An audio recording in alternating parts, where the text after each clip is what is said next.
بسم اللہ الرحمن الرحیم۔ بھائی محمد ذوالقرنین صاحب نے اور قاری فیصل احسان صاحب یہ مسئلہ پوچھتے ہیں کہ جاوید احمد غامدی کے نظریات اور اس کے افکار کیسے ہیں، اور کیا اسے سماعت کرنا چاہیے یا اسے سماعت نہیں کرنا چاہیے، اور اس کے نظریات اسلام کے ضابطۂ اخلاق کے مطابق ہیں یا اس کے خلاف ہیں۔ اس حوالے سے گزارش یہ ہے کہ جاوید احمد غامدی ہو یا کوئی اور اس جیسا کوئی بھی جراثیم، یاد رکھیے جو اسلام مخالف ہے، جس کے نظریات اسلام سے ٹکراتے ہیں، اسلام کے مخالف ہے، نہ اسے سننا چاہیے، نہ اسے پڑھنا چاہیے، نہ اسے دیکھنا چاہیے۔ کہ ہر شخص اثر لے کر آتا ہے، ہر شخص اپنا رنگ لے کر آتا ہے اور اپنے رنگ کا اظہار کرتا ہے۔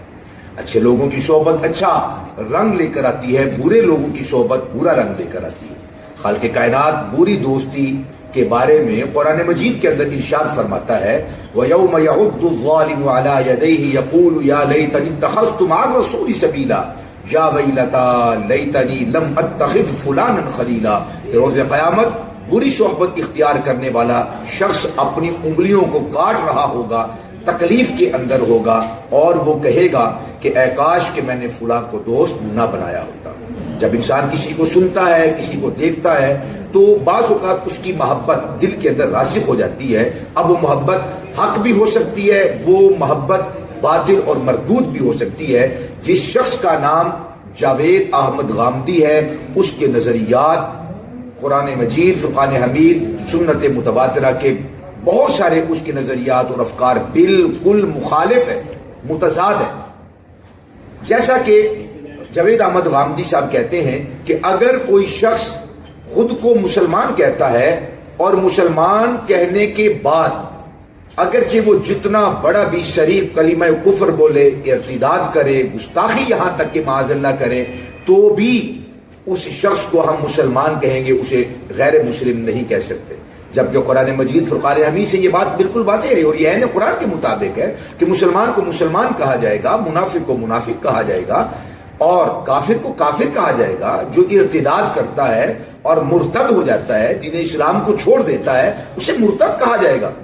قرآن کہتا ہے کافر کو، اور یہ شخص کہتا ہے کہ اگر کوئی خود کو مسلمان کہتا ہے، اس کے نظریات اور عقائد اور اس کے افکار صریح طور پر صراحتاً وہ قرآن و سنت کے مخالف ہوں، اسلام کے مخالف ہوں، تب بھی ہم انہیں مسلمان ہی کہیں گے۔ ہمارے پاس کوئی اتھارٹی نہیں کہ ہم انہیں کافر کہیں، منافق کہیں یا مرتد کہیں، یا ختم نبوت کا غدار کہیں، ناموس رسالت کا غدار کہیں۔ ہم انہیں مسلمان ہی کہیں گے، مسلمان جانیں گے۔ ہاں، دلائل کے ذریعے سے ان کی بات کو ان کو سمجھائیں گے کہ تمہاری یہ بات، تمہارا یہ نظریہ اور تمہاری جو یہ فکر ہے یہ بالکل خلاف ہے، لیکن ہمارے پاس کوئی اتھارٹی نہیں کہ ہم کسی مسلمان کہلانے والے شخص کو غیر مسلم، کافر یا گستاخ کہیں۔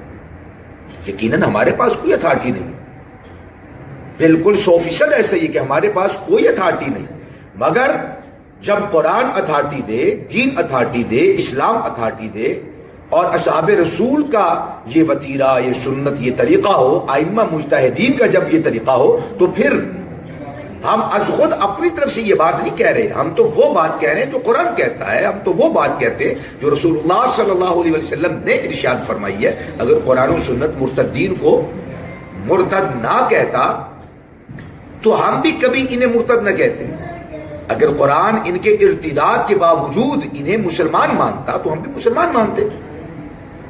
اگر کسی کافر کو قرآن مجید اور احادیث طیبات میں انہیں کافر نہ کہا جاتا تو ہم بھی کبھی ان کو کافر نہ کہتے۔ اگر قرآن و سنت اس کے باوجود کہ یہ کفر کریں ان کو مسلمان سمجھتے اور مسلمان کہتے تو ہم بھی ان کو مسلمان کہتے، مسلمان سمجھتے۔ قرآن نے مرتد کو مرتد سمجھا اور کہا، رسول اللہ صلی اللہ علیہ وسلم نے کفار کو کافر کہا۔ اس لیے ہم کہتے ہیں کہ اگر کسی کے نظریات اسلام کے مخالف ہوں گے، اگرچہ وہ ہزاروں مرتبہ، لاکھوں کروڑوں مرتبہ کلمہ شریف کا ورد اور وظیفہ اپنا بنا لے، اگر وہ ارتداد کرتا ہے تو ہم اسے مرتد کہیں گے، کفر کرتا ہے ہم اسے کافر کہیں گے، گستاخی کرتا ہے ہم اسے کافر گستاخ کہیں گے، مردود کہیں گے اسے۔ یہ اتھارٹی ہمیں قرآن دیتا ہے، اسلام دیتا ہے، رسول پاک صلی اللہ علیہ وسلم نے اتھارٹی دی ہے، اصحاب رسول نے، ائمہ دین نے، علماء نے، صلحاء نے اتھارٹی دی ہے۔ اپنی جناب سے، اپنی خواہش کے مطابق ہم کسی کو نہیں کہہ سکتے تو ہم نہیں کہتے، ہم بالکل نہیں کہتے. جس کو قرآن اور سنت بتلائیں اور جو علامات بتلائیں اور ان عقائد ہے جو عقائد حقہ ہیں، ضروریات دین ہیں، اگر انہیں مانے تو وہ مسلمان ہے، وہ مومن ہے. اگر وہ ان میں سے کسی ایک بات کا بھی انکار کرے تو وہ کافر ہے اور ہم اسے کافر کہیں گے. لہذا جاوید احمد غامدی کے نظریات، بہت سارے نظریات عین قرآن مجید فرقان حمید کے صراحتاً و بداہتاً خلاف ہیں. وہ کہتا ہے کہ حضرت عیسیٰ علیہ السلام کو قتل کر دیا گیا، وہ فوت ہو گئے. قرآن مجید فرماتا ہے کہ ان کا قتل نہیں ہوا. قرآن مجید سے معلوم ہوتا ہے کہ حضرت عیسیٰ علیہ السلام کو آسمانوں پر اٹھا لیا گیا. وہ کہتا ہے کہ ہم قادیانیوں کو، مرتدین کو نہ گستاخ کہیں گے، نہ مرتد کہیں گے، نہ کافر کہیں گے، ہم انہیں مسلمان کہیں گے. لہذا اس کے علاوہ بھی بہت سارے ایسے نظریات ہیں جو قرآن و سنت کے بالکل خلاف ہیں، متضاد ہیں. تو اس بنا پر ایسے شخص کو ہرگز نہیں سننا چاہیے، نہیں دیکھنا چاہیے، کیونکہ اس طرح کے بہت زیادہ ایسے جراثیم ہیں جو اس وقت پائے جاتے ہیں. بہت زیادہ چھوٹے چھوٹے چمونوں کی صورت میں فتنے موجود ہیں، جیسا کہ مرزا جیلمی ہے، جاوید احمد غامدی ہے.